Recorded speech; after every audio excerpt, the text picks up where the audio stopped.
Bonsoir. Vous venez donc de quitter la scène après votre spectacle Bionic Orchestra. Alors en 2 mots, qu'est-ce que c'est que le spectacle Bionic Orchestra? Bionic Orchestra même 2.0, l'idée c'est pour moi c'est de questionner le rapport qu'on entretient avec les machines, avec la technologie depuis les premiers outils, le caillou qui nous permettait de construire ou de détruire jusqu'aux outils du futur comme ce gant qui me permet pendant le spectacle d'enregistrer ma voix, de pouvoir contrôler le son, la lumière, la vidéo dans l'espace, etc., de contrôler tout l'environnement qui est autour des spectateurs et puis de passer par toutes les étapes de notre relation avec ces machines qui peuvent être de la découverte, du jeu ou cette sensation de pouvoir qui fait que la machine nous dépasse. Et voilà, de questionner un peu toute cette relation-là. C'est combien de personnes Bionic Orchestra 2.0? C'est une quinzaine de personnes pour la création du spectacle. Maintenant, on est 5 sur la route. Voilà, il y a l'équipe technique, il y a la vidéo, au son, à la lumière. Sinon, c'est ça, il y a une quinzaine de personnes pour la création du spectacle, mais il y a presque une cinquantaine de personnes qui nous ont aidés pour le gant, pour le développement du gant. Voilà, ce gant qui me permet du bout des doigts de pouvoir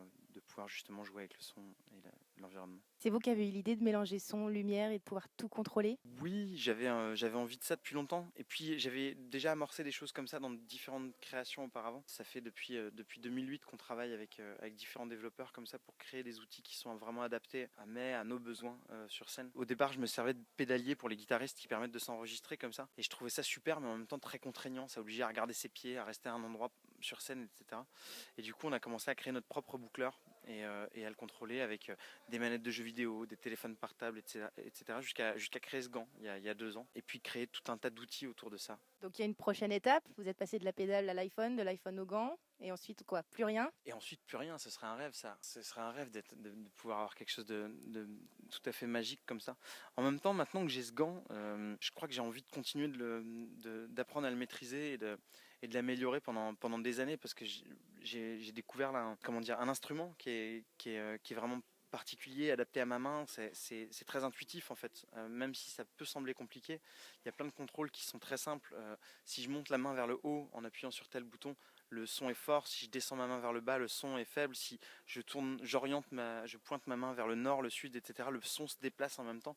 Il y a certains contrôles comme ça qui sont très très intuitifs. Et puis justement, aujourd'hui, je contrôle essentiellement du son, un petit peu d'autres choses, mais je sens bien qu'il y a plein d'autres matières à manipuler avec un objet comme celui-ci, notamment de la mécanique, etc. Et voilà, ça peut ouvrir sur d'autres formes de spectacles super intéressantes. C'est unique, vous êtes le seul à faire ça au monde? Le Bionic Orchestra 2.0, oui. Ensuite, jouer avec les technologies d'aujourd'hui, non, il y a de plus en plus de gens, quoi, que les gens soient scientifiques ou simplement bidouilleurs. Il y a une appropriation comme ça des technologies qui sont disponibles aujourd'hui, qui est un peu générale. Et puis par ailleurs, du beatbox, il y a aussi de plus en plus de gens, voire on est un peu tous beatboxers parce qu'on s'amuse tous à faire des sons avec la bouche depuis qu'on est petit. Et d'allier les deux comme ça, je pense que c'est une voie un peu logique. Je vois qu'il y a d'autres beatboxers qui s'amusent à jouer un peu avec les technologies. Et voilà, je crois que ça va continuer un peu dans ce sens-là parce que ça permet vraiment plein de choses pour du live et de la performance très directe comme ça, très instantanée.